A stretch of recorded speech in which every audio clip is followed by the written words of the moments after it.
Episode തുടങ്ങുന്നത് തന്നെ പ്രസൻറ്റിലെ കുറച്ച് സീൻസ് കാണിച്ചുകൊണ്ടാണ്. അവിടെ നിന്ന് വെച്ച് കഴിഞ്ഞാൽ നമ്മളുടെ സിയോങ് ഉണ്ടല്ലോ, ഒരിക്കൽ ഇവക്ക് കാത് കേൾക്കാണ്ടാകുമ്പോഴത്തേക്ക് ഹോസ്പിറ്റലിൽ അഡ്മിറ്റ് ആവും. അവിടെയാണെങ്കിൽ നമ്മുടെ യൂൻവു ഉണ്ടായിരുന്നു. ഇവനും അവളും അങ്ങനെ നല്ല കൂട്ടാവും. അവിടെ നമ്മുടെ യൂൻവു ഉണ്ടല്ലോ, അവനാണെങ്കിൽ ഇവൻ്റെ അച്ഛൻ്റെ സ്റ്റോറി ആണെങ്കിൽ ഒരു നോവൽ പോലെ എഴുതി വെച്ചേക്കുവാണ്. അതാണ് നമ്മുടെ സിയോങ് വായിക്കുന്നത്. അവിടെ കാണിക്കും യഥാർത്ഥത്തിൽ ആ ഫെസ്റ്റിവലിന് മുന്നത്തെ ദിവസം ഉണ്ടല്ലോ, അവിടെയാണെങ്കിൽ ഡൂജിൻ്റെ ആൾക്കാർ വന്നിട്ട് അവിടെ നല്ലതുപോലെ പ്രശ്നമൊക്കെ ഉണ്ടാക്കും. എന്നാൽ അവിടെ പരിക്ക് പറ്റുന്ന നമ്മളുടെ ചാനിന് മാത്രമല്ല, പകരം ആ ഗിത്താറിസ്റ്റ് ഉണ്ടല്ലോ, അവനാണ് നല്ലതുപോലെ പരിക്ക് പറ്റുന്നത്. അവൻ്റെ കാലൊക്കെ ഒടിഞ്ഞു. അതേപോലെ തന്നെ ഒറിജിനൽ സിംഗർ ആയിട്ടുള്ള ആ ഡോങ് ഉണ്ടല്ലോ, അവനാണെങ്കിൽ ഈ ടീമിൽ ഇനി പാടുന്നില്ല എന്ന് പറഞ്ഞിട്ട് ആ ടീമിൽ നിന്ന് അങ്ങ് പിരിഞ്ഞു പോകും. സത്യം പറഞ്ഞാൽ ഇവർ നല്ലതുപോലെ ഫെസ്റ്റിവലൊന്നും നടത്താത്തത് കൊണ്ട് തന്നെ ഇവരുടെ ബാൻഡ് അവസാനം അങ്ങ് പിരിഞ്ഞു പോകും. ചുരുക്കത്തിൽ പറഞ്ഞാൽ ഇവരുടെ ബാൻഡ് തന്നെ ഇപ്പോൾ ഇല്ല. അങ്ങനെ ഇരിക്കാൻ നേരത്ത് നമ്മുടെ ചാനാണെങ്കിൽ അവന് നാഷണൽ ടീമിൽ പാർട്ടിസിപ്പേറ്റ് ചെയ്യണമെന്ന് പറഞ്ഞിട്ട് ചാൻ സ്വന്തമായിട്ടൊരു പാട്ട് എഴുതും. ആ പാട്ടും കൊണ്ട് അവനാണെങ്കിൽ നമ്മളുടെ മാജുവിൻ്റെ അടുത്ത് ചെല്ലും. എന്നിട്ട് ചോദിക്കും, നീ ഈ പാട്ടൊന്ന് കേൾക്കുമോ, നീ എൻ്റെ കൂടെ ഒന്ന് വരുമോ എന്ന്. അപ്പം നമ്മുടെ മാജു പറയും, എനിക്കിന്ന് പറ്റത്തില്ല, എനിക്ക് എൻ്റെ അച്ഛൻ്റെ കൂടെ ഒന്ന് പുറത്ത് പോയേ പറ്റത്തുള്ളൂ എന്ന്. അങ്ങനെ നമ്മുടെ ചാനാണെങ്കിൽ ഈ കാസറ്റും കൊണ്ട് നമ്മളുടെ ചായയില്ല, ആ വെള്ള മുടിയുള്ള ആൾ, അയാളെ കാണാൻ വേണ്ടിയിട്ട് വരും. എന്നാൽ ആൾക്കും ഇപ്പോൾ നമ്മളുടെ ചാനിൻ്റെ പാട്ട് കേൾക്കാൻ നേരമില്ലായിരുന്നു. ആൾ പറയും, എനിക്കാണെങ്കിൽ ഒരു ഇമ്പോർട്ടൻ്റ് ആയിട്ടുള്ളൊരു വിസിറ്റർ ഉണ്ട്, എനിക്കിപ്പോൾ നിൻ്റെ പാട്ട് കേൾക്കാൻ പറ്റത്തില്ല എന്ന്. അങ്ങനെ നമ്മുടെ ചാനാണെങ്കിൽ അവിടെ നിന്ന് ഇറങ്ങി റോഡിലോട്ട് വരുന്നതും അവിടെ ഒരു കൊച്ചുകൂട്ടി എന്തോ ഒരു സാധനം വെച്ച് കളിച്ചുകൊണ്ടിരിക്കുമായിരുന്നു. പെട്ടെന്ന് തന്നെ നമ്മുടെ ചാനാണെങ്കിൽ അവനെ ഉപദേശിക്കും. എന്നിട്ട് പറയും, മോനെ, നീ ഇങ്ങനെ റോഡിൻ്റെ സൈഡിൽ നിന്നിട്ട് ഇങ്ങനെയൊക്കെ കളിച്ചു കഴിഞ്ഞാൽ അവസാനം അത് റോഡിൽ പോയി വീഴും, നിനക്ക് ആക്സിഡൻ്റ് ആവാനുള്ള സാധ്യതയുണ്ട് എന്ന്. ഇത് കേൾക്കുന്നതും ആ കൊച്ചാണെങ്കിൽ ആദ്യമേയൊക്കെ തലയാട്ടും. എന്നാൽ നമ്മുടെ ചാനാണെങ്കിൽ അവിടെ നിന്ന് അങ്ങോട്ട് തിരിയുന്നതും ഈ കൊച്ചു വെച്ചുണ്ടല്ലോ വേഗം തന്നെ ഈ കളിപ്പാട്ടും എടുത്ത് റോഡിലായിട്ട് എറിയും. ഈ കുഞ്ഞെടുക്കാനായിട്ട് പോകുന്നതും ഒരു വണ്ടി ഇടിക്കാൻ വേണ്ടിയിട്ട് വരുമായിരുന്നു. ഇത് കാണുന്നേ നമ്മുടെ ചാനാണെങ്കിൽ ഈ കൊച്ചിനെ പിടിച്ച് മാറ്റിയിട്ട് ആ സാധനം എടുക്കാൻ വേണ്ടി പോകുന്നതാ. എന്നാൽ വണ്ടി ഇടിച്ചിട്ട് നമ്മുടെ ചാനിന് നല്ലതുപോലെ പരിക്ക് പറ്റും. അവൻ്റെ തലയ്ക്ക് തന്നെയാണ് കേട്ടോ നല്ലതുപോലെ അടിയേക്കുന്നത്. അതുകൊണ്ട് തന്നെയാണ് നമ്മുടെ ചാനിന് പിന്നെ കേൾക്കാനും പറ്റാഞ്ഞത്. സത്യം പറഞ്ഞാൽ ഇതാണ് യഥാർത്ഥത്തിൽ സംഭവിച്ചത്. ഇതെല്ലാം നമ്മളുടെ യൂൻവു എഴുതിയ ആ നോവൽ വഴിയാണ് സിയോങ്ങിന് മനസ്സിലാവുന്നത്. അവൾ ഇക്കാര്യമെല്ലാം നമ്മളുടെ യൂൻഗോലിൻ്റെ അടുത്ത് പറയും. ഇവനാണെങ്കിൽ ഇതെല്ലാം കേട്ട് ഭയങ്കര ഷോക്കായി പോകും. അത് കഴിഞ്ഞിട്ട് കാണിക്കുന്നതെന്ന് വെച്ച് കഴിഞ്ഞാൽ നമ്മളുടെ ചാനിനെയും അതേപോലെ തന്നെ മുത്തശ്ശീനെയും യൂനേനെയാണ്. മുത്തശ്ശിയാണെങ്കിൽ നമ്മുടെ യൂനയ്ക്ക് വേണ്ടിയിട്ട് ഒരുപാട് ഡ്രസ്സും കാര്യങ്ങളൊക്കെ വാങ്ങിച്ചിട്ട് വന്നിട്ടുണ്ട്. എന്നാൽ മുത്തശ്ശിക്കാണെങ്കിൽ ഇവളുടെ അടുത്ത് ഒരുപാട് കമ്മ്യൂണിക്കേറ്റ് ചെയ്യണമെന്നുണ്ട്. എന്തൊക്കെ പറഞ്ഞാലും നമ്മുടെ യൂനയ്ക്കാണെങ്കിൽ ചെവി കേൾക്കത്തില്ലല്ലോ. അപ്പോൾ മുത്തശ്ശി ഇങ്ങനെ ഭയങ്കരമായിട്ട് സങ്കടം പറയും. മുത്തശ്ശി പറയും, എനിക്ക് ഈ കുഞ്ഞിനോട് സംസാരിക്കാൻ പറ്റിയിരുന്നെങ്കിൽ എന്ത് നല്ലതായിരുന്നു എന്ന്. ഇത് കേൾക്കുന്നേ നമ്മുടെ ചാനിന് പെട്ടെന്നൊരു ഐഡിയ വരും. അവനാണെങ്കിൽ വേഗം തന്നെ ഒരു കടയിലായിട്ട് പോയിട്ട് ഒരു ബോർഡ് കണക്കത്തെ റൗണ്ടിലൊരു സംഭവം സെറ്റാക്കി കൊണ്ടുവന്ന് വെക്കും. എന്നിട്ട് മുത്തശ്ശി എടുത്ത് പറയും, മുത്തശ്ശിക്ക് എന്തെങ്കിലും ഇവളെടുത്ത് സംസാരിക്കണമെങ്കിൽ ഇതിലെഴുതി കാണിച്ചാൽ മതി എന്ന്. നമ്മുടെ യൂനയും മുത്തശ്ശിയും അങ്ങനെ നല്ലതുപോലെ സംസാരിക്കും. അവർക്ക് നല്ല സന്തോഷമാവും. യൂന ഇപ്പോൾ ഭയങ്കര ഹാപ്പി ആയിരുന്നു. അത് കഴിഞ്ഞിട്ട് കാണിക്കുന്നത് നമ്മുടെ യൂൻഗോലിനെയും അതേപോലെ തന്നെ സിയോങ്ങിനെയാണ്. യൂൻഗോയിലാണെങ്കിൽ അവിടെ പറയും, എനിക്കാണെങ്കിൽ വിശ്വസിക്കാനേ പറ്റുന്നില്ല എൻ്റെ ബ്രദർ ഇങ്ങനൊരു നോവൽ എഴുതി എന്നുള്ളത്. സത്യം പറഞ്ഞാൽ എനിക്കാണെങ്കിൽ ഇത് വെറും കെട്ടുകഥയായിട്ടാണ് തോന്നുന്നത്. എന്താണെന്ന് വെച്ച് കഴിഞ്ഞാൽ എൻ്റെ അച്ഛൻ എന്നോട് പറയാതെ യൂൻവോൻ്റെ അടുത്ത് പറയുമെന്നാണോ നീ വിചാരിക്കുന്നത്? അങ്ങനെ ഒരിക്കലും സംഭവിക്കാൻ ചാൻസ് ഇല്ല. ഇത് കേൾക്കുന്നേ സിയോങ് പറയും, യൂൻവോ ഒരിക്കലും അവൻ്റെ അച്ഛൻ പറഞ്ഞിട്ടല്ല ഇക്കാര്യം പറഞ്ഞത്. അവനാണെങ്കിൽ ഹോസ്പിറ്റലിലായിരുന്നപ്പോൾ നിൻ്റെ അച്ഛൻ്റെ ഒരു ബെസ്റ്റ് ഫ്രണ്ടിനെ കണ്ടു. ആ ഫ്രണ്ട് തന്നെയാണ് ഇവൻ്റെ അടുത്ത് കഥ പറഞ്ഞത്. ഇത് കേൾക്കുന്നേ നമ്മുടെ യൂൻഗോയിൽ ആലോചിക്കും, എന്നാലും യൂൻവോ ഏത് ബെസ്റ്റ് ഫ്രണ്ടിനെ ആയിരിക്കും കണ്ടത് എന്ന്. പെട്ടെന്ന് അവന് കത്തും, മിക്കവാറും മാജോനെ ആയിരിക്കും കണ്ടേ എന്ന്. എന്താണെന്ന് വെച്ച് കഴിഞ്ഞാൽ മാജോ ആണല്ലോ ഇവരുടെ പരിസരത്തായിട്ടുള്ള ഒരു ബെസ്റ്റ് ഫ്രണ്ട്. അങ്ങനെ നമുക്ക് വീണ്ടും ഒരു ഫ്ലാഷ് ബാക്ക് കാണിക്കും. അതിനകത്താണെങ്കിൽ നമ്മുടെ മാജോ ഉണ്ടല്ലോ, അവനാണെങ്കിൽ ഹോസ്പിറ്റലായിട്ട് വരുന്നതും അവിടെയായിട്ട് നമ്മളുടെ ചാനും അതേപോലെ തന്നെ ചാൻ്റെ മോനും നിൽക്കുന്ന കാണും. മാജോ ആണെങ്കിൽ ചാനെ കാണുന്നതും അവൻ്റെ അടുത്തേക്ക് ഓടി വരും. എന്നാൽ നമ്മുടെ ചാനാണെങ്കിൽ ഈ മാജുവിനെ കാണുന്നതും വലിയ ഹാപ്പി ഒന്നും അല്ലായിരുന്നു. മാജോയുടെ ശ്രദ്ധ അവിടെ നിന്നൊന്ന് മാറുന്നതും വേഗം തന്നെ നമ്മുടെ ചാനാണെങ്കിൽ ലിഫ്റ്റ് കയറി അങ്ങ് പോവും. അവിടെയാണെങ്കിൽ നമ്മുടെ യൂൻവു ഉണ്ടായിരുന്നു. മാജോ ആണെങ്കിൽ നമ്മുടെ ചാനിനെ തേടുന്നതും പെട്ടെന്ന് തന്നെ യൂൻവു അവൻ്റെ അടുത്ത് പറയും, അച്ഛനാണെങ്കിൽ എന്തോ ഒരു ആവശ്യത്തിന് പോയതാ, ഞാനാണെങ്കിൽ ചാനിൻ്റെ മോനാണെന്നും പറഞ്ഞിട്ട് നമ്മളുടെ യൂൻവു ആണെങ്കിൽ മാജോയ്ക്ക് മെസ്സേജ് അയച്ച് സംസാരിക്കും. അങ്ങനെ ഇവർ രണ്ടുപേരും ഒരു കഫറ്റേരിയയിലിരുന്ന് സംസാരിക്കാൻ തുടങ്ങും. അപ്പോഴാണെങ്കിൽ നമ്മുടെ മാജോ പറയും, ഞാനാണെങ്കിൽ നിൻ്റെ അച്ഛൻ്റെ ബെസ്റ്റ് ഫ്രണ്ടാണ്, ഞങ്ങൾ ഒരുമിച്ചാണ് ഹൈസ്കൂളൊക്കെ പഠിച്ചത് എന്ന്. അവിടെ നമ്മുടെ യൂനുവിന് ഒരുപാട് ഡൗട്ട് ഉണ്ടായിരുന്നു. അങ്ങനെ അവൻ ഒരുപാട് ഡൗട്ടൊക്കെ ചോദിക്കുന്നത് നമ്മുടെ മാജു പറയാൻ തുടങ്ങും യഥാർത്ഥത്തിൽ എന്തൊക്കെയാണ് സംഭവിച്ചത് എന്ന്. ഇതൊക്കെ കേൾക്കുന്നേ നമ്മുടെ യൂനു ഭയങ്കര ഷോക്കായി പോവും. സത്യം പറഞ്ഞാൽ നമ്മളുടെ യൂനു ആണെങ്കിൽ പിന്നീട് ഒരിക്കൽ നമ്മുടെ ഈ ചാനെടുത്ത് ചോദിക്കും, എന്നാലും അച്ഛൻ എന്തുകൊണ്ടാണ് അച്ഛൻ്റെ ഫ്രണ്ട്സിനെ ഒന്നും കോണ്ടാക്ട് ചെയ്യാനേ എന്ന്. അപ്പോൾ നമ്മുടെ നമ്മുടെ ചാൻ പറയും അതിൻ്റെ ഒന്നും ആവശ്യമുണ്ടെന്ന് തോന്നിയില്ല, എനിക്ക് അവരെ കാണുമ്പോഴെല്ലാം എനിക്ക് നല്ലതുപോലെ സങ്കടം വരും, അതുകൊണ്ടാണ് ഞാൻ അവരെ പിന്നെ കോണ്ടാക്ട് ചെയ്യാൻ നിൽക്കാഞ്ഞത് എന്ന്. സത്യം പറഞ്ഞാൽ ഇതെല്ലാം നമ്മളുടെ സിയോങ് പറഞ്ഞിട്ടാണല്ലോ ഇപ്പോൾ നമ്മുടെ യൂൻ ഗോയൽ അറിഞ്ഞുകൊണ്ടിരിക്കുന്നത്. അവനാണെങ്കിൽ ഇതൊക്കെ കേൾക്കുന്നതും ഭയങ്കരമായിട്ട് ഞെട്ടിപ്പോവും. യൂൻ ഗോയൽ പറയും ഉറപ്പായിട്ടും ആ ബെസ്റ്റ് ഫ്രണ്ട് എന്ന് പറയുന്നത് മാജോ തന്നെയായിരിക്കും, മാജോയ്ക്കായിരിക്കുമല്ലോ എൻ്റെ അച്ഛൻ ആക്സിഡൻ്റ് ആയാൽ നല്ലതുപോലെ കുറ്റബോധം തോന്നിയിട്ടുണ്ടാവുക. എന്താണെന്ന് വെച്ച് കഴിഞ്ഞാൽ മാജോ എൻ്റെ അച്ഛൻ്റെ കൂടെ അന്ന് പോയിരുന്നു എന്നുണ്ടെങ്കിൽ ഒരിക്കലും എൻ്റെ അച്ഛന് ആക്സിഡൻ്റ് ആവത്തില്ലായിരുന്നു, അതുതന്നെയായിരിക്കും കാരണം എന്നൊക്കെ നമ്മുടെ യൂൻ ഗോയൽ പറയും. അവനാണെങ്കിൽ ഇപ്പം നല്ല ടെൻഷനുണ്ട്, അവൻ എങ്ങനെയാണ് നമ്മുടെ ചാനിൻ്റെ ആ ഒരു ആക്സിഡൻറ്റ് തടയുക എന്ന് ആലോചിച്ചിട്ട്. അത് കഴിഞ്ഞിട്ട് കാണിക്കുന്ന നമ്മുടെ യൂൻ ഗോയലും അതേപോലെ തന്നെ സിയോങ്ങും കൂടി സിയോങ്ങിൻ്റെ വീട്ടിലായിട്ട് വരുന്നതാണ്. അവനാണെങ്കിൽ ഇപ്പോൾ നല്ല സന്തോഷമുണ്ട്, എന്തൊക്കെ പറഞ്ഞാലും നമ്മുടെ സിയോങ് കാരണമാണല്ലോ അവനിപ്പോൾ സത്യമല്ല അറിഞ്ഞത്. അവിടെയാണെങ്കിൽ നമ്മുടെ സിയോങ്ങിൻ്റെ അടുത്ത് ഈ യൂൻ ഗോയൽ നല്ലതുപോലെ താങ്ക് യു പറയും. കൂട്ടത്തിൽ തന്നെ അവനാണെങ്കിൽ നമ്മുടെ സിയോങ്ങിൻ്റെ യഥാർത്ഥ പേരായിട്ടുള്ള യൂൻവു എന്ന് വിളിക്കും. ഇവളുടെ ഈ പേര് കേൾക്കുന്നേ നമ്മളുടെ സിയോങ്ങിന് ഭയങ്കര സന്തോഷമാവും. അവൾ പറയും ഈ ടൈം ലൈനിൽ വന്നതിന് ശേഷം എന്നെ ആദ്യമായിട്ടാണ് ഒരാളെ എൻ്റെ യഥാർത്ഥ പേരിൽ വിളിക്കുന്നതെന്ന്.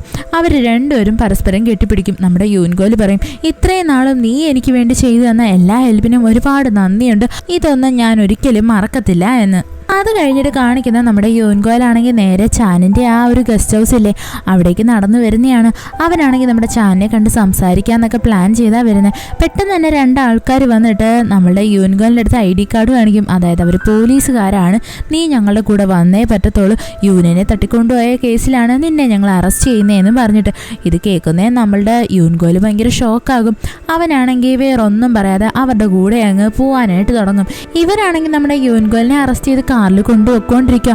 അങ്ങനെ പോകുന്ന വഴിയിൽ വെച്ചിട്ട് ഇവരാണെങ്കിൽ റൂട്ട് മാറ്റും. പെട്ടെന്ന് തന്നെ നമ്മുടെ യൂൻ ഗോയലിന് മനസ്സിലാവും പോലീസ് സ്റ്റേഷൻ ഈ വഴിയല്ല വേറെ വഴിയാണ് എന്ന്. അവനാണെങ്കിൽ അവരുടെ ചോദിക്കും നിങ്ങൾ യഥാർത്ഥത്തിൽ ആരാ എന്ന്. സത്യം പറഞ്ഞാൽ ഇവരെന്ന് വെച്ച് കഴിഞ്ഞാൽ നമ്മളുടെ പ്രിൻസിപ്പളില്ലേ അവരാണെങ്കിൽ പറഞ്ഞു വിട്ട ആൾക്കാർ തന്നെയായിരുന്നു. ആ പ്രിൻസിപ്പളാണെങ്കിൽ അവിടെയുള്ള ആൾക്കാരെ വിളിച്ചിട്ട് പറയും അവനെ എങ്ങനെയെങ്കിലൊക്കെ അടിച്ച് നേരെയാക്കിയിട്ട് അവൻ്റെ കയ്യിൽ നിന്ന് ഒരു പേപ്പർ എഴുതി വാങ്ങിക്കണം. അതായത് അവനാണെങ്കിൽ യൂനിയനെ കടത്തിക്കൊണ്ട് പോയത് തന്നെ പണത്തിന് വേണ്ടിയിട്ടാണ്, ഞാനങ്ങനെ ആ പണം അവന് കൊടുത്തു. അവസാനം അവനാണെങ്കിൽ യൂനിയനെ ഇവിടേക്ക് പറഞ്ഞു വിട്ടു എന്ന്. അങ്ങനെ ഈ ആൾക്കാരെല്ലാവരും കൂടി നമ്മളുടെ യൂൻ ഗോയലിനെ നല്ലതുപോലെ ടോർച്ചർ ചെയ്യാൻ തുടങ്ങും. എന്നിട്ട് പറയും മര്യാദയ്ക്ക് നീ പേപ്പറിനകത്ത് സൈൻ ചെയ്ത് തന്നോണോ എന്ന്. നമ്മുടെ യൂൻ ഗോയൽ ആദ്യമേ പറ്റത്തില്ല എന്ന് പറയും. എങ്കിലും അവസാനം ഇവനെ കൊണ്ട് അത് സൈൻ ചെയ്ത് വാങ്ങിപ്പിക്കും. ഇതാണെങ്കിൽ ഉടനെ തന്നെ നമ്മളുടെ ആ പ്രിൻസിപ്പളിനും അങ്ങ് അയച്ചു കൊടുക്കും. പിന്നീട് കാണിക്കുന്നതെന്ന് വെച്ച് കഴിഞ്ഞാൽ നമ്മളുടെ ആ ചെയർമാനില്ലേ അയാളാണെങ്കിൽ പ്രതീക്ഷിക്കാതെ ആ വീട്ടിലായിട്ട് കയറി വരുന്നതാണ്. ഇയാളെ കാണുന്നേ ആ പ്രിൻസിപ്പൾ ഭയങ്കര ഷോക്കായിപ്പോവും. അവർ ചോദിക്കും നിങ്ങൾ എന്താ ഇപ്പോൾ പതിവില്ലാതെ ഇവിടേക്ക് വന്നത് എന്ന്. ഇയാളാണെങ്കിൽ ഭയങ്കര ദേഷ്യത്തിലായിരുന്നു. ചെയർമാൻ ആണെങ്കിൽ ഈ പ്രിൻസിപ്പളിൻ്റെ അടുത്ത് പറയും മര്യാദയ്ക്ക് എൻ്റെ മോൾ എവിടെയാണെന്ന് പറഞ്ഞോ, എനിക്ക് ആ റൂം തുറന്ന് കാണണോ എന്ന്. പെട്ടെന്ന് തന്നെ പ്രിൻസിപ്പൾ പറയും ഏത് റൂമിനെ പറ്റി നിങ്ങൾ ഈ പറയുന്നത്, ഇവിടെ അങ്ങനെ ഒരു റൂമില്ലല്ലോ. വേഗം തന്നെ നമ്മുടെ ഈ ചെയർമാൻ ആണെങ്കിൽ ഇവരുടെ കയ്യിൽ നിന്ന് ആ കീ അങ്ങ് വാങ്ങിച്ചിട്ട് നമ്മളുടെ യൂനിയനെ എപ്പോഴും പൂട്ടിയിടുന്ന ആ റൂമില്ലേ അത് തുറക്കാൻ വേണ്ടിയിട്ട് നോക്കും. തുറന്നു വന്ന് നോക്കുമ്പോൾ എന്തുവാ ആ റൂം നല്ല ക്ലീൻ ആയിട്ടിരിക്കുവാണ്, അതായത് ഇവിടെ ഒന്നും സംഭവിക്കാത്തതുപോലെ. പെട്ടെന്ന് തന്നെ ഈ പ്രിൻസിപ്പൾ ഭയങ്കരമായിട്ട് ആക്ട് ചെയ്യാൻ തുടങ്ങും. അപ്പോഴാണെങ്കിൽ ഈ ചെയർമാന് മനസ്സിലാവും അതായത് ഇവരാണെങ്കിൽ എല്ലാം ഹൈഡാക്കാൻ വേണ്ടിയിട്ട് അവിടെ എല്ലാം സ്റ്റിക്കർ ഒട്ടിച്ചേക്കുക എന്ന്. വേഗം തന്നെ ഈ ചെയർമാൻ ആണെങ്കിൽ ആ ഭിത്തിയിൽ ഒട്ടിച്ചിരുന്ന സ്റ്റിക്കേഴ്സ് ഇല്ലേ എല്ലാം അങ്ങ് വലിച്ചിളക്കും. അപ്പോൾ ചെയർമാന് മനസ്സിലാവും അതായത് അയാളുടെ മോളായിട്ടുള്ള യൂനാണെങ്കിൽ ഇത്രയും നാളും ഈ റൂമിനകത്ത് കിടന്ന് കഷ്ടപ്പെടുമായിരുന്നു എന്ന്. ഇത് കാണുന്നേ അയാൾക്ക് സഹിക്കാൻ പറ്റത്തില്ല. അയാൾ വേഗം തന്നെ നമ്മളുടെ ഈ പ്രിൻസിപ്പളിൻ്റെ കരണത്ത് നോക്കി നല്ലൊരു അടി അങ്ങ് വെച്ചു കൊടുക്കും. എന്നിട്ട് പറയും ഇനി മേല എൻ്റെ കൺമുന്നിൽ കണ്ടുവരുത്, നീ വേഗം തന്നെ ഇവിടെ നിന്ന് ഇറങ്ങി പൊക്കോണോ എന്ന്. സത്യം പറഞ്ഞാൽ ഇതൊക്കെ കേൾക്കുന്നേ നമ്മളുടെ ആ പ്രിൻസിപ്പൾ ആണെങ്കിൽ വെറുതെ വിടുമെന്നാണോ. അവരാണെങ്കിൽ അവിടെ ഒരുപാട് കള്ളം പറയാൻ തുടങ്ങും. നിങ്ങൾ എന്തുവായി പറയുന്നത്, അവളെ ഡിസിപ്ലിൻ ചെയ്യാൻ വേണ്ടിയിട്ട് എനിക്ക് ഇങ്ങനൊരു മാർഗ്ഗം ഉണ്ടായിരുന്നുള്ളൂ, അവളെന്നെ അടിക്കുകയൊക്കെ ചെയ്യുമായിരുന്നു, അതുകൊണ്ട് അവളെ പണിഷ് ചെയ്യാൻ വേണ്ടിയിട്ടാണ് ഞാൻ ഇങ്ങനെ ചെയ്തത് എന്ന്. ഇത് കേൾക്കുന്ന ആ ചെയർമാൻ ചോദിക്കും എൻ്റെ മോൾ എന്താ നിനക്ക് വല്ല ജീവി വല്ലോ ആണോ, നീ ഇങ്ങനെയൊക്കെ പണിഷ്മെൻറ്റ് കൊടുക്കാൻ വേണ്ടിയിട്ട്, എനിക്കിനി നിൻ്റെ മുഖം കാണേണ്ട യാതൊരു ആവശ്യമില്ലാന്ന് പറഞ്ഞിട്ട് നമ്മുടെ ചെയർമാൻ ഭയങ്കരമായിട്ടും ദേഷിക്കും. ഉടനെ തന്നെ ഈ പ്രിൻസിപ്പൾ ആണെങ്കിൽ എല്ലാ കുറ്റവും നമ്മുടെ യൂൻ ഗോയലിൻ്റെ തലയിൽ വെക്കാനൊരുങ്ങും. എന്നിട്ട് പറയും നിങ്ങൾക്കറിയാവോ ആ ചെറുക്കൻ എന്തുവാ ചെയ്തേ എന്ന്. അവനാണെങ്കിൽ യൂനേനെ ഇവിടെ നിന്ന് തട്ടിക്കൊണ്ടുപോയി, അതും പണത്തിന് വേണ്ടിയിട്ട്. ദാ ഇത് കണ്ടില്ലേ, ഇവനാണെങ്കിൽ എനിക്കിപ്പോൾ എഴുതി തന്ന പേപ്പറാണിത്, അവന് ഞാനുള്ള ക്യാഷും കൊടുത്തിട്ടുണ്ട് എന്നൊക്കെ നമ്മുടെ ഈ പ്രിൻസിപ്പൾ പറയും. പെട്ടെന്ന് തന്നെ നമ്മുടെ യൂൻ ഗോയൽ അവിടേക്ക് കയറി വരും. ഇവിടെ എന്തോ സംഭവിച്ചതെന്ന് വെച്ച് കഴിഞ്ഞാൽ നമ്മളുടെ ചെയർമാൻ ഉണ്ടല്ലോ യഥാർത്ഥത്തിൽ യൂൻ ഗോയലിൻ്റെ മേലൊരു കണ്ണ് വെക്കാൻ വേണ്ടിയിട്ട് അയാളുടെ സെക്രട്ടറി ജോഫ്രീനെ എപ്പോഴും നമ്മളുടെ യൂൻഗോലിൻ്റെ പുറകെ തന്നെ വിട്ടിട്ടുണ്ടായിരുന്നു. അവനെയാണെങ്കിൽ ഈ ആൾക്കാർ തട്ടിക്കൊണ്ടു പോകുന്നതൊക്കെ ആ ചെയർമാൻ അറിഞ്ഞായിരുന്നു. അയാളാണെങ്കിൽ വേഗം തന്നെ പോലീസിനെയും കൂട്ടി വരും. എന്നിട്ട് നമ്മുടെ യൂൻഗോലിൻ്റെ അടുത്ത് പറയും, എന്നോട് ക്ഷമിക്കണം, ഞാൻ കുറച്ച് ലേറ്റായി പോയേ എന്ന്. യൂൻഗോയിൽ വേഗം തന്നെ നമ്മുടെ ഈ ചെയർമാന് ഒരു ഫാക്സ് അയക്കും. അങ്ങനെ അയാൾക്ക് ഇത് കിട്ടിയിട്ടാണ് അയാൾ വേഗം തന്നെ ഇവിടോട്ട് വരുന്നത്. അപ്പോഴാ ചെയർമാൻ പറയും, എനിക്ക് എല്ലാം നന്നായിട്ടറിയാം ആരെന്താണ് ചെയ്തതെന്ന്. എനിക്കൊരിക്കലും ഇനി നിൻ്റെ കൂടെ ജീവിക്കാൻ പറ്റത്തില്ല എന്ന് പറഞ്ഞിട്ട് ആ പ്രിൻസിപ്പളിൻ്റെ അടുത്ത് പറയും, നമുക്ക് ഡിവോഴ്സ് ചെയ്യാം എന്ന്. ഇത് കേൾക്കുന്ന ആ പ്രിൻസിപ്പൾ ഭയങ്കര ഷോക്കായിപ്പോവും. ചെയർമാൻ അവിടെ നിന്നും പോവും. പെട്ടെന്ന് തന്നെ നമ്മുടെ യൂൻഗോയിലാണെങ്കിൽ ഈ പ്രിൻസിപ്പളിൻ്റെ അടുത്ത് പറയും, ഞാൻ നിങ്ങളുടെ അടുത്ത് മുന്നേ തന്നെ പറഞ്ഞില്ലേ, നിങ്ങളാണെങ്കിൽ ഈ ചെയ്യുന്ന പ്രവൃത്തിക്കുള്ള വില നിങ്ങൾ തരേണ്ടി വരുമെന്ന്. ഇത് തന്നെയാണ് ഞാൻ നിങ്ങൾക്ക് വേണ്ടി തരുന്ന ശിക്ഷ. ഇത് നിങ്ങൾ അക്സെപ്റ്റ് ചെയ്തേ പറ്റത്തോളം എന്ന് പറഞ്ഞിട്ട് നമ്മുടെ യൂൻഗോയിൽ ഇങ്ങനെ സംസാരിക്കും. അത് കഴിഞ്ഞിട്ട് കാണിക്കുന്ന യൂൻഗോയിൽ നമ്മുടെ ചാനെ വിളിക്കുന്നതാണ്. എന്നിട്ട് അവൻ പറയും, നീ വേഗം തന്നെ യൂനേനെയും കൂട്ടി അവളുടെ വീട്ടിലായിട്ട് വരണം, ചെയർമാൻ ഇവിടെ വന്നിട്ടുണ്ട് എന്ന്. സത്യം പറഞ്ഞാൽ നമ്മുടെ ചാനും യൂനയൊക്കെ ഇല്ലേ നല്ലതുപോലെ ഇന്നത്തെ ദിവസം അടിച്ചു പൊളിച്ചിട്ടുണ്ടായിരുന്നു. അവളാണെങ്കിൽ നല്ല ഹാപ്പിയുമായിരുന്നു.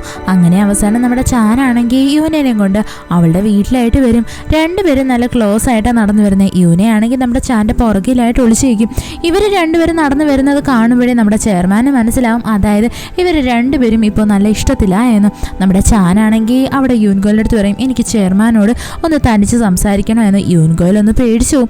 ചാൻ ഇനി വേറെ എന്തെങ്കിലും മോശമായിട്ട് സംസാരിക്കുമെന്ന്. അപ്പോൾ നമ്മുടെ ചാൻ പറയും, നീ പേടിക്കുകയൊന്നും വേണ്ട, ഞാൻ അയാളുടെ അടുത്ത് വേറൊന്നും പറയത്തില്ല എന്ന്. നമ്മുടെ ചാൻ ചെന്നിട്ട് സംസാരിക്കുന്നത് എന്താണെന്നറിയാവോ? അവനാണെങ്കിൽ അവൻ്റെ കയ്യിലിരിക്കുന്ന ആ സൈൻ ലാംഗ്വേജിൻ്റെ ബുക്കില്ലേ, അതെടുത്ത് ആ ചെയർമാൻ്റെ കൈ കൊടുക്കും. എന്നിട്ട് പറയും, നിങ്ങൾക്ക് നിങ്ങളുടെ മോളുമായിട്ട് കമ്മ്യൂണിക്കേറ്റ് ചെയ്യണോ എന്നുണ്ടെങ്കിൽ നിങ്ങൾ സൈൻ ലാംഗ്വേജ് പഠിച്ചേ പറ്റത്തുള്ളൂ. അത് പഠിക്കാൻ അത്ര പാടൊന്നുമല്ല. ഞാൻ താണ്ടേ എത്ര പെട്ടെന്നാണെന്നറിയാവോ ഈ ബുക്ക് മൊത്തവും പഠിച്ചെടുത്തത്. അതേപോലെ നിങ്ങൾക്കും ഇത് യൂസ്ഫുൾ ആവും. നിങ്ങൾക്ക് നിങ്ങളുടെ മോളുമായിട്ട് നല്ല സന്തോഷിച്ചിരിക്കണമെന്നുണ്ടെങ്കിൽ ഇത് പഠിച്ചേ പറ്റത്തുള്ളൂ. എനിക്കാണെങ്കിൽ ഒരച്ഛൻ്റെ സ്നേഹം ഇതുവരെ കിട്ടിയിട്ടില്ല. അതേപോലെ തന്നെ നമ്മുടെ യൂനയ്ക്കും അങ്ങനൊരു ഭാഗ്യം നിഷേധിക്കാൻ പാടില്ല. അവൾക്കാണെങ്കിൽ നല്ലൊരു അച്ഛനുണ്ടല്ലോ, അപ്പോൾ പിന്നെ അവളെങ്കിലും ആ അച്ഛൻ്റെ സ്നേഹം അനുഭവിക്കണം എന്നും പറഞ്ഞിട്ട് നമ്മളുടെ ചാനാണെങ്കിൽ അവിടെ നിന്ന് അങ്ങ് പോവും. ഇത് കാണുന്നേ നമ്മുടെ ആ ചെയർമാനും ഭയങ്കര സന്തോഷമാവും. അയാളാണെങ്കിൽ നമ്മുടെ ചാനോട് താങ്ക് യു പറയും. എന്തിനാന്ന് വെച്ചാൽ ആ ബുക്ക് അവന് കൊടുത്തേന്. അത് കഴിഞ്ഞിട്ട് കാണിക്കുന്ന നമ്മുടെ യൂൻഗോയിലും അതേപോലെ തന്നെ ചാനും ആ ഗസ്റ്റ് ഹൗസിലായിട്ട് വരുന്നതാണ്. അവിടെയാണെങ്കിൽ നമ്മളുടെ മുത്തശ്ശി ഭയങ്കര ദേഷ്യത്തിലായിരുന്നു. എന്താണെന്ന് വെച്ച് കഴിഞ്ഞാൽ നമ്മുടെ ചാനാണെങ്കിൽ ഇപ്പോൾ മുത്തശ്ശിയുടെ കാര്യങ്ങളൊന്നും ശ്രദ്ധിക്കുന്നില്ല എന്നൊക്കെ പറഞ്ഞിട്ട്. ഇതൊക്കെ കേൾക്കുന്ന നമ്മുടെ ചാൻ മുത്തശ്ശി എടുത്ത് വയ്ക്കും. മുത്തശ്ശി പറ, എന്നെയാണോ മുത്തശ്ശിക്ക് ഇഷ്ടം അതോ ഈ യൂൻഗോയിലിനെയാണോ? എനിക്ക് പലപ്പോഴും തോന്നിയിട്ടുണ്ട് നിങ്ങൾക്ക് ഈ യൂൻഗോയിലിനെ തന്നെയാണ് ഭയങ്കര ഇഷ്ടമെന്ന്. അപ്പോൾ മുത്തശ്ശി പറയും, അങ്ങനെയൊന്നും ഇല്ലട മോനെ, എനിക്ക് നീ തന്നെയാണ് ഏറ്റവും വലുത് എന്നും പറഞ്ഞിട്ട് മുത്തശ്ശി ഭയങ്കര കാര്യമായിട്ട് സംസാരിക്കും. നമ്മളുടെ ചാനാണെങ്കിൽ മുത്തശ്ശീനെ കെട്ടിപ്പിടിച്ച് കിടക്കും. ഉടനെ തന്നെ നമ്മളുടെ യൂൻഗോയിൽ പറയും, എനിക്കും എൻ്റെ മുത്തശ്ശീനെ ഭയങ്കര ഇഷ്ടമാണെന്ന് പറഞ്ഞിട്ട് അവനെയും കെട്ടിപ്പിടിച്ച് കിടക്കും. അങ്ങനെ ഒരു പാതിരാത്രി ആവുന്നേ നമ്മളുടെ യൂൻഗോയിൽ എഴുന്നേറ്റ് നോക്കുമ്പോൾ എന്തോ അവിടെയായിട്ട് നമ്മുടെ ചാനില്ല. അവനാണെങ്കിൽ ഇപ്പോൾ രാത്രി ഇരുന്നിട്ട് ഏതോ ഒരു പാട്ട് കമ്പോസ് ചെയ്യുവാണ്. ഇത് കാണുന്നേ നമ്മുടെ യൂൻഗോയിൽ വന്നിട്ട് അതേതായെന്ന് ചെക്ക് ചെയ്യാൻ വേണ്ടിയിട്ട് വരും. പാട്ട് കേൾക്കുന്നേ നമ്മുടെ യൂൻഗോയിൽ ഭയങ്കര ഷോക്കായി പോകും. എന്തുവാന്ന് വെച്ച് കഴിഞ്ഞാൽ നമ്മളുടെ വിവാ എന്ന് പറയുന്ന അപ്പൂപ്പനെ നമ്മുടെ യൂൻഗോയിലിന് ചെറുതിലെ ഒരു പാട്ട് കൊടുത്തില്ലായിരുന്നോ, നീ ഇത് നല്ല കിടിലായിട്ട് വായിക്കുവാണെന്നുണ്ടെങ്കിൽ നിനക്ക് ഞാൻ ആ ഗിത്താർ തരാമെന്നും പറഞ്ഞിട്ട് ആ പാട്ട് തന്നെയാണ് ഇത്. ഇത് കേൾക്കുന്നത് നമ്മുടെ യൂൻഗോയിൽ ഭയങ്കര ഷോക്കാവും. അപ്പോൾ അവന് മനസ്സിലാവും അന്ന് ആ അപ്പൂപ്പൻ പറഞ്ഞ ആർക്കും അറിഞ്ഞൂടാത്ത ആ ആർട്ടിസ്റ്റ് എന്ന് പറയുന്നത് വേറെ ആരുമല്ല നമ്മളുടെ ചാൻ തന്നെ ആയിരുന്നു എന്ന്. അങ്ങനെ അവൻ വന്നിട്ട് ചോദിക്കും, അല്ല നീ എന്തിനാ ഈ പാട്ട് കമ്പോസ് ചെയ്യുന്നത്? നമ്മുടെ കയ്യിൽ ഓൾറെഡി ഒരു പാട്ടുണ്ടല്ലോ. അപ്പം നമ്മുടെ ചാൻ പറയും, ഇതെൻ്റെ ലാസ്റ്റ് പാട്ടാണ്. ഞാനാണെങ്കിൽ ഈ ഒരു പാട്ട് എൻ്റെ യൂത്തിന് വേണ്ടിയിട്ട് സമർപ്പിക്കുക. ഇത് കഴിഞ്ഞിട്ട് ഞാൻ ഇനി ബാൻഡ് പാട്ടെന്നും പറഞ്ഞിട്ട് നടക്കത്തില്ല. എന്താണെന്ന് വെച്ച് കഴിഞ്ഞാൽ എനിക്ക് എൻ്റെ മുത്തശ്ശി പറഞ്ഞ കണക്ക് നല്ലതുപോലെ ഒരു യൂണിവേഴ്സിറ്റിയിൽ ഗ്രാജുവേറ്റായി നല്ലൊരു ജോലിയൊക്കെ വാങ്ങിക്കണം. അത് തന്നെയല്ലേ എൻ്റെ മുത്തശ്ശിക്കും ഇഷ്ടം എന്നൊക്കെ നമ്മളുടെ ചാൻ പറയും. ഇതൊക്കെ കേൾക്കുന്നേ നമ്മുടെ യൂൻഗോയിലിന് ഭയങ്കര സന്തോഷമാവും.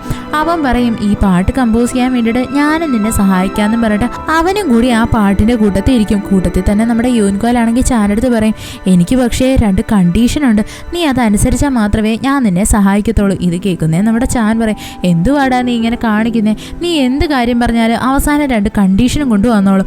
അപ്പോൾ നമ്മുടെ യൂൻഗോയിൽ പറയും, എന്തുവാന്ന് വെച്ച് കഴിഞ്ഞാൽ നാളത്തെ ദിവസം നീ പുറത്തു പോകാൻ പാടില്ല. ഈ പാട്ട് നീ വേറെ ആരെയും കേൾപ്പിക്കാനും പാടില്ല. ഇത് അവസാന ദിവസം പെർഫോമൻസ് ചെയ്യുന്നതിൻ്റെ അന്ന് മാത്രമേ നീ ആരെയെങ്കിലും കേൾപ്പിക്കാവൂ. നീ നാളത്തെ ദിവസം മൊത്തവും ഈ വീടിനകത്ത് തന്നെ ഇരിക്കണം. ഇത് കേൾക്കുന്നേ നമ്മളുടെ ചാനാണെങ്കിൽ അപ്പോഴും തന്നെ ഓക്കെ എന്ന് പറയും. ഇത് കേൾക്കുന്നേ നമ്മുടെ യൂൻഗോയിൽ ഭയങ്കര ഷോക്കാകും.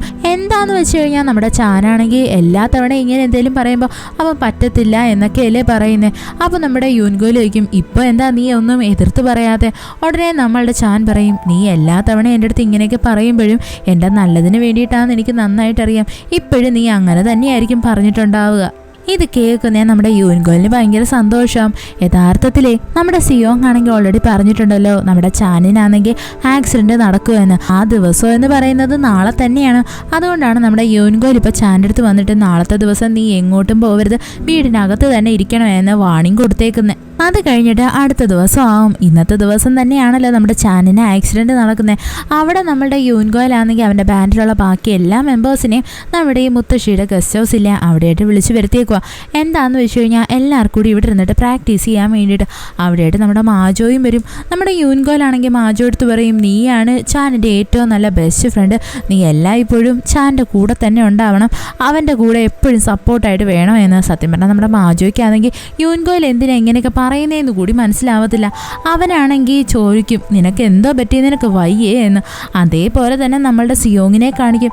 അവളാണെങ്കിൽ ഇപ്പം ആക്സിഡൻറ്റ് നടക്കുന്ന ആ സ്ഥലമില്ല, അവിടെയായിട്ട് എന്നെ ചുറ്റിപ്പറ്റി നിൽപ്പുണ്ട്. എന്തിനാന്ന് വെച്ച് കഴിഞ്ഞാൽ ആക്സിഡൻറ്റ് വല്ലതും നടക്കുവാണെങ്കിൽ അവൾക്ക് തടയാൻ പറ്റുമെങ്കിൽ തടയാൻ വേണ്ടിയിട്ട്. അവളങ്ങനെ സെയിം ആ കൊച്ചിറക്കനെയും കാണും. അതായത് നമ്മുടെ ചാനിന് ആക്സിഡൻ്റ് ആവാൻ വേണ്ടിയിട്ട് ഒരു കൊച്ചിറക്കൻ അവിടെ നിന്നില്ലായിരുന്നോ, അവനെ തന്നെയാണ്. ഇവനെ കാണുന്നേ നമ്മുടെ സിയോങ് ആണെങ്കിൽ അവൻ്റെ അടുത്ത് എന്നിട്ട് സംസാരിച്ചിട്ട് പറയും, മോനെ നീ ഇത് വെച്ചിട്ട് കളിക്കരുത്, അത് അപകടമാവൂ എന്ന്. എന്നാൽ ആ ചെറുക്കനാണെങ്കിൽ ഇതൊന്നും കേൾക്കാൻ റെഡി ആവത്തില്ല. അവനാണെങ്കിൽ നമ്മുടെ സിയോങ് പറഞ്ഞതിന് ഓപ്പോസിറ്റായിട്ട് നടന്നിട്ട് അവിടെയായിട്ട് ആ റോഡിൽ അവൻ്റെ കളിപ്പാട്ടം കൊണ്ടെങ്കിൽ കളയും. പെട്ടെന്ന് തന്നെ വണ്ടി ഇടിക്കാനും വരും. പിന്നീട് കാണിക്കുന്നതെന്ന് വെച്ച് കഴിഞ്ഞാൽ നമ്മളുടെ യൂൻഗോയിലിനെ ഈ സിയോങ് വിളിക്കുന്നതാണ്. അവളെ വിളിച്ചിട്ട് നമ്മുടെ സിയോങ്ങിൻ്റെ അടുത്ത് പറയും, നല്ലൊരു സന്തോഷ വാർത്തയുണ്ട്, ആ നടക്കേണ്ട ആക്സിഡൻറ്റ് ഇവിടെ നടന്നിട്ടുണ്ട്, എന്നാൽ ആർക്കും ഒരു കുഴപ്പവും പറ്റിയിട്ടില്ല എന്ന്. ഇത് കേൾക്കുന്നേ നമ്മുടെ യൂൻഗോയിലിന് ഭയങ്കര സന്തോഷമാവും. അതേപോലെ തന്നെ നമ്മുടെ സിയോങ് ആണെങ്കിൽ വേഗം തന്നെ കോള് കട്ട് ചെയ്തിട്ട് വിചാരിക്കും, എന്നാലും ആ ചായനെ കാണാൻ വേണ്ടിയിട്ട് ആരായിരിക്കും വന്നിട്ടുണ്ടാവുക എന്ന്. ചെന്ന് നോക്കുമ്പോൾ എന്തുവാ, അവളുടെ അമ്മയായിട്ടുള്ള യഥാർത്ഥ സിയോങ് തന്നെയാണ് അവിടേക്ക് വന്നിട്ടുള്ളത്. അതായത് US പോയ സിയോങ് അവളിപ്പോൾ തിരിച്ച് കൊറിയയിലേക്ക് വന്നേക്കുക, അതും അവളുടെ അച്ഛനെ കാണാൻ വേണ്ടിയിട്ട്. നമ്മുടെ സിയോങ് ആണെങ്കിൽ അവളുടെ അമ്മേനെ ഫോളോ ചെയ്ത് പോകാനായിട്ട് ഒരുങ്ങും. അവർ രണ്ടുപേരും പരസ്പരം കണ്ടാൽ വേറെ ഇഷ്യൂ ആവത്തില്ലേ. അതുകൊണ്ട് തന്നെ നമ്മുടെ സിയോങ് ആണെങ്കിൽ നല്ലതുപോലെ ഒളിച്ചും പാത്തുമാണ് ഇവളുടെ പുറകെ പോകുന്നത്. എന്നാൽ വഴിയിൽ വെച്ചിട്ട് ഇവൾക്ക് ഇവളുടെ അമ്മയായിട്ടുള്ള കോണ്ടാക്റ്റ് അങ്ങ് നഷ്ടപ്പെട്ടു പോകും. യഥാർത്ഥത്തിൽ നമ്മുടെ സിയോങ്ങിൻ്റെ അടുത്ത് അവളുടെ അമ്മയാണെങ്കിൽ ഫ്യൂച്ചറിൽ വെച്ച് പറഞ്ഞിട്ടുണ്ടായിരുന്നു, ഞാനാണെങ്കിൽ എൻ്റെ പേരൻസ് അറിയാണ്ട് US ഒരിക്കൽ കൊറിയയിൽ വന്നായിരുന്നു, അതും എൻ്റെ യഥാർത്ഥ അച്ഛനെ കാണാൻ വേണ്ടിയിട്ട്. അച്ഛനെ കണ്ടിട്ട് എനിക്കൊന്നും സംസാരിക്കാനൊന്നും പറ്റിയില്ല. ഒരു ചായ കുടിച്ചിട്ട് ഞാൻ അവിടെ നിന്നങ്ങ് ഇറങ്ങി. എനിക്ക് ഒരുപാട് കാര്യങ്ങൾ അച്ഛനോട് ചോദിക്കണമെന്നുണ്ടായിരുന്നു എന്നൊക്കെ അവൾ പറഞ്ഞിട്ടുണ്ട്. ഇതൊക്കെയാണെങ്കിൽ നമ്മുടെ സിയോങ് ഇരുന്ന് ആലോചിക്കും. അത് കഴിഞ്ഞിട്ട് കാണിക്കുന്ന രാത്രി സമയമാണെങ്കിൽ അവളുടെ അടുത്ത് ഇങ്ങനെ ഒറ്റയ്ക്കിരിക്കുന്നതാണ്. അവിടേക്ക് നമ്മളുടെ യൂൻഗോയിൽ വരും. അവൻ വന്നിട്ട് ചോദിക്കും, നിനക്ക് എന്ത് പറ്റി, നീ എന്താ ഇങ്ങനെ വിഷമിച്ചിരിക്കുന്നേ എന്ന്. സത്യം പറഞ്ഞാൽ നമ്മുടെ യൂൻഗോയിൽ ഭയങ്കര സന്തോഷത്തിലായിരുന്നു. എന്താണെന്ന് വെച്ചാൽ നമ്മുടെ സിയോങ് കാരണം ആ ആക്സിഡൻറ്റ് ഒഴിവായി കിട്ടിയില്ലേ. അവനങ്ങനെ അതിൻ്റെ പേരിൽ നമ്മുടെ സിയോങ്ങിൻ്റെ അടുത്ത് ഒരുപാട് നന്ദിയൊക്കെ പറയും. അപ്പോഴും നമ്മുടെ സിയോങ് ഇങ്ങനെ പറയും, എൻ്റെ യഥാർത്ഥ അമ്മ സിയോങ് ഇന്ന് US ഇവിടേക്ക് തിരിച്ചു വന്നിട്ടുണ്ടായിരുന്നു, അമ്മയാണെങ്കിൽ അമ്മയുടെ അച്ഛനെ കാണാൻ വേണ്ടിയിട്ടാണ് വന്നത് എന്ന്. ഇത് കേൾക്കുന്നേ നമ്മുടെ യൂൻഗോളിനൊന്നും മനസ്സിലാവത്തില്ല. അവൻ ചോദിക്കും, നീ ആരെ പറ്റിയാണ് പറയുന്നത്? അപ്പോൾ നമ്മുടെ സിയോങ് ആണെങ്കിൽ എല്ലാം ഡീറ്റെയിൽ ആയിട്ട് പറയും. അതായത് ഈ വെളുത്ത മുടിയുള്ള ചായയില്ലേ, അയാൾ തന്നെയാണ് എൻ്റെ അമ്മയുടെ യഥാർത്ഥ അച്ഛൻ. ആ അച്ഛനെ കാണാൻ വേണ്ടിയിട്ട് എൻ്റെ അമ്മ ഇവിടെ വന്നിട്ടുണ്ടായിരുന്നു. മറ്റേതെന്ന് പറയുന്ന അമ്മയുടെ വളർത്തച്ഛനും വളർത്തമ്മയും എന്ന്. ഇത് കേൾക്കുന്നേ നമ്മുടെ യൂൻഗോളിന് ഒരു കാര്യം മനസ്സിലാവും. അതായത് ഇതേ ചായ തന്നെയാണ് അവന് ഫ്യൂച്ചറിൽ, അതായത് ആ അപ്പൂപ്പനായിട്ട് ഇവനെ ഗിത്താറൊക്കെ പഠിപ്പിച്ചില്ലേ, അത് അദ്ദേഹം തന്നെയാ എന്ന്. ഇതറിയുന്നേ നമ്മളുടെ യൂൻഗോൽ ഭയങ്കര ഷോക്കായി പോവും. അവനാണെങ്കിൽ നമ്മുടെ സിയോങ്ങിൻ്റെ അടുത്ത് പറയും, ഞാൻ ഒരു നിമിഷം ദാ വരുന്നേ, എനിക്ക് അത്യാവശ്യമായിട്ട് ഒരാളെ കാണണമെന്ന് പറഞ്ഞിട്ട് നമ്മുടെ യൂൻഗോൽ അവിടെ നിന്ന് ഇറങ്ങി അങ്ങ് ഓടും. അവനിപ്പോൾ കാണാൻ വേണ്ടിയിട്ട് ട്രൈ ചെയ്യുന്നത് തന്നെ നമ്മുടെ ആ ചായനെയാണ്, അതായത് അവൻ്റെ യഥാർത്ഥ മാസ്റ്ററിനെ. അവനങ്ങനെ അവിടേക്ക് ഓടി വരും. അതേസമയം തന്നെ നമ്മുടെ ചാനിൻ്റെ വീട്ടിൽ കാണിക്കും. അവൻ്റെ ഫ്രണ്ട്സ് എല്ലാവരും ഇപ്പോൾ വീട്ടിലുണ്ടായിരുന്നല്ലോ. അവിടെ നമ്മുടെ മാജോയാണെങ്കിൽ ജസ്റ്റ് നമുക്ക് പ്രാക്ടീസ് ചെയ്യാമെന്ന് പറഞ്ഞിട്ട് അവിടെ നിന്നൊരു ടേപ്പ് റെക്കോർഡർ എടുത്ത് പ്ലേ ചെയ്യാൻ തുടങ്ങും. പെട്ടെന്ന് തന്നെ പ്ലേ ആവുന്ന നമ്മളുടെ ചാനാണെങ്കിൽ ഇപ്പോൾ റീസെൻ്റ് ആയിട്ട് ക്രിയേറ്റ് ചെയ്ത ആ പാട്ടില്ലേ, അതായിരുന്നു. ഇത് കേൾക്കുന്നേ നമ്മുടെ മാജോ പറയും, ഇത് നല്ല പാട്ടാണല്ലോ, ഇത് ആരാടാ ക്രിയേറ്റ് ചെയ്തതെന്ന് പറഞ്ഞിട്ട് അവിടെ കിടന്ന് ഭയങ്കര ബഹളം വയ്ക്കും. ഉടനെ നമ്മുടെ ചാൻ വന്നിട്ട് അതങ്ങ് നിർത്തും. എന്നിട്ട് പറയും, മര്യാദയ്ക്ക് അത് ഓഫ് ചെയ്തോ, നിങ്ങൾ ആരും അത് കേൾക്കാൻ പാടില്ല, ഞാനാണെങ്കിൽ യൂൻഗോലിന് വാക്ക് കൊടുത്തെയാണ് ആ പാട്ട് ഞാൻ വേറെ ആരും കേൾപ്പിക്കത്തില്ല എന്ന്. ഉടനെ തന്നെ നമ്മുടെ മാജോ പറയും, ഇത് നല്ല നല്ല രസമുണ്ട്, നമുക്ക് ഈ പാട്ട് കോമ്പറ്റീഷന് പാടിയാലോ, അതിന് മുന്നേ ആയിട്ട് ഞാനിതാ ചായനെ കൊണ്ടുവന്നൊന്ന് കേൾപ്പിക്കട്ടെ. അദ്ദേഹം പറയും ഇത് കൊള്ളാവോ ഇല്ലേന്ന്. എന്നാൽ നമ്മുടെ ചാനാണെങ്കിൽ ഇവനെ നല്ലതുപോലെ തടയാൻ വേണ്ടി നോക്കും. എന്നാൽ അവൻ്റെ ടീംമേറ്റ്സ് എല്ലാം കൂടി നമ്മുടെ ചാനിനെ പിടിച്ചങ്ങ് വെക്കും. മാജോ ആണെങ്കിൽ ഓടി വന്നിട്ട് നമ്മുടെ ആ ചായനെ കാണിക്കാൻ വേണ്ടിയിട്ട് റോഡിൽ കൂടി വരുവാണ്. പെട്ടെന്ന് തന്നെ നമ്മുടെ ചാൻ വന്നിട്ട് ഇവനെ തടയാൻ വേണ്ടി നോക്കും. അപ്പം നമ്മുടെ മാജോ ചോദിക്കും, അല്ല നീ എന്ന് തൊട്ടാ ഈ യൂൻകോല് പറയുന്നൊക്കെ കേൾക്കാൻ തുടങ്ങിയത്? ഇത്രയും നാൾ നീ അങ്ങനൊന്നും അല്ലായിരുന്നല്ലോ. എന്തായിരുന്നാലും എനിക്ക് ഈ പാട്ട് ആ ചായനെ കേൾപ്പിച്ചേ വരത്തുള്ളൂ. അദ്ദേഹം ഇത് കൊള്ളാന്ന് പറയുവാണെങ്കിൽ ഈ പാട്ട് തന്നെയായിരിക്കും നമ്മൾ കോമ്പറ്റീഷന് പാടാൻ പോകുന്നത്.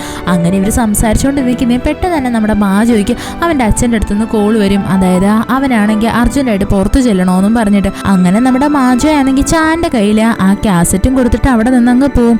അവനാണെങ്കിൽ ഇപ്പോൾ അതും വെച്ചുകൊണ്ട് നമ്മളുടെ ആ ചായയില്ലേ അയാളുടെ കടയുടെ മുമ്പിലായിട്ട് നിൽക്കുവാണ്. അതേപോലെ തന്നെ നമ്മുടെ യൂൻകോലിനെ കാണിക്കും. അവനാണെങ്കിൽ ചായനെ കാണാൻ വേണ്ടിയിട്ട് ഓടി വന്ന് ഒരു സ്ഥലത്തായിട്ട് നിൽക്കുന്നതും കറക്റ്റായിട്ടൊരു കാറ് നമ്മുടെ യൂൻകോലിനെ ഇടിക്കാൻ വേണ്ടിയിട്ട് വരും. അതേ സ്ഥലത്ത് തന്നെ നമ്മളുടെ ചാനും ഉണ്ടായിരുന്നു. അവനാണെങ്കിൽ യൂൻകോലിനൊന്നും പറ്റരുത് എന്നും വെച്ചിട്ട് ഇവനെ തള്ളി മാറ്റിയിട്ട് ആ ആക്സിഡൻറ്റ് ഏൽക്കുന്നത് തന്നെ നമ്മുടെ ചാനാണ്. ചാനാണെങ്കിൽ തെറിച്ച് വന്ന് തറയിൽ വന്ന് വീഴും. ഇതൊക്കെ കാണുന്നത് നമ്മുടെ യൂൻകോലിനൊന്നും മനസ്സിലാവത്തില്ല. അവനാണെങ്കിൽ അവൻ്റെ മാക്സിമം ട്രൈ ചെയ്തതല്ലേ നമ്മുടെ ചാനന് ആക്സിഡൻ്റ് ഒന്നും പറ്റരുത് എന്ന്. അവനാണെങ്കിൽ രാവിലെ നടക്കേണ്ട ആക്സിഡൻറ്റ് എങ്ങനെയെങ്കിലൊക്കെ തള്ളി മാറ്റി. എന്നാലും അതിപ്പോൾ വൈകുന്നേരം സംഭവിച്ചിരിക്കുമല്ലേ. നമ്മുടെ യൂൻകോലാണെങ്കിൽ പെട്ടെന്ന് തന്നെ അവിടേക്ക് വന്നിട്ട് നമ്മുടെ ചാനിനെ എടുത്ത് വെച്ച് കരയാനായിട്ട് തുടങ്ങും. ഇപ്പോഴാണെങ്കിൽ നമ്മളുടെ ചാനിൻ്റെ കയ്യിൽ ആ ടേപ്പ് റെക്കോർഡറും ഉണ്ട്. എങ്ങനെയാണോ ആ ആക്സിഡൻറ്റ് നടക്കേണ്ടത് അത് അതേപോലെ തന്നെ ഇപ്പോഴും സംഭവിച്ചിട്ടുണ്ട്. നമ്മളുടെ യൂൻകോലിന് അത് ചേഞ്ച് ആക്കാനേ പറ്റിയിട്ടില്ല. നമുക്കാണെങ്കിൽ അപ്പോഴൊരു ഫ്ലാഷ് ബാക്ക് സീൻ കാണിക്കും. അതായത് നമ്മുടെ ചാനാണെങ്കിൽ ഈ പാട്ട് റെക്കോർഡ് ചെയ്യുന്ന സമയത്ത് അവൻ ലാസ്റ്റിലായിട്ട് കുറച്ച് കാര്യങ്ങളൊക്കെ പറഞ്ഞിട്ടുണ്ട്. അതെല്ലാം നമ്മളുടെ യൂൻകോലിന് വേണ്ടിയിട്ട് ഡെഡിക്കേറ്റ് ചെയ്തിട്ടുള്ളതായിരുന്നു. അതിനകത്ത് നമ്മുടെ ചാൻ പറയും, നിന്റെ അച്ഛനും അമ്മ എവിടെയാണെന്നൊന്നും എനിക്കറിയത്തില്ല. നീ ഓൾറെഡി എന്നോട് പറഞ്ഞത് നീ ഫ്യൂച്ചറിൽ നിന്ന് വന്നെയാണ്, ഞാനാണ് നിന്റെ അച്ഛനെന്ന. പക്ഷേ എനിക്ക് ഇത്രയും നാളത്തെ ഒരു എക്സ്പീരിയൻസിൽ ഫീൽ ചെയ്തത് നീ എൻ്റെ അച്ഛനെ പോലെയാണ്. എനിക്കൊരു അച്ഛൻ്റെ സ്നേഹം ഇതുവരെ കിട്ടിയിട്ടില്ല. പക്ഷേ നിന്നിൽ നിന്ന് എനിക്ക് അങ്ങനെയുള്ളൊരു ലവ് ആണ് ഇതുവരെ ഫീൽ ചെയ്തിട്ടുള്ളത്. നീ എനിക്കൊരു അച്ഛനെ പോലെയാണ്. ഞാൻ ആഗ്രഹിക്കുന്നത് ഫ്യൂച്ചറിൽ എനിക്ക് നിൻ്റെ അച്ഛനായിട്ട് ജനിക്കാൻ പറ്റിയ അത്രയും സന്തോഷമായിരിക്കുമെന്ന. അങ്ങനെ തന്നെ സംഭവിക്കട്ടെ എന്ന് നമ്മളുടെ ചാൻ അതിൽ പറയുന്നുണ്ട്. ഇവിടെ പ്രസൻറ്റിലാണെങ്കിൽ നമ്മളുടെ യൂൻകോയിലില്ലേ ചാനെ കെട്ടിപ്പിടിച്ച് വാ വിട്ട് കരയും. അവൻ്റെ കരച്ചിൽ കാണുന്ന സത്യം പറഞ്ഞാൽ നമുക്കും ഭയങ്കര സങ്കടം വരും കേട്ടോ. ഈ എപ്പിസോഡ് ഇവിടെ വെച്ച് അവസാനിക്കുന്നു. ഇഷ്ടപ്പെട്ട ഫ്രണ്ട്സിന് ഷെയർ ചെയ്യാൻ മറക്കല്ലേ. വീഡിയോ എങ്ങനെ ഉണ്ടായിരുന്നെന്ന് കമൻറ്റ് ചെയ്ത് അറിയിക്കുക. It's signing off MDC.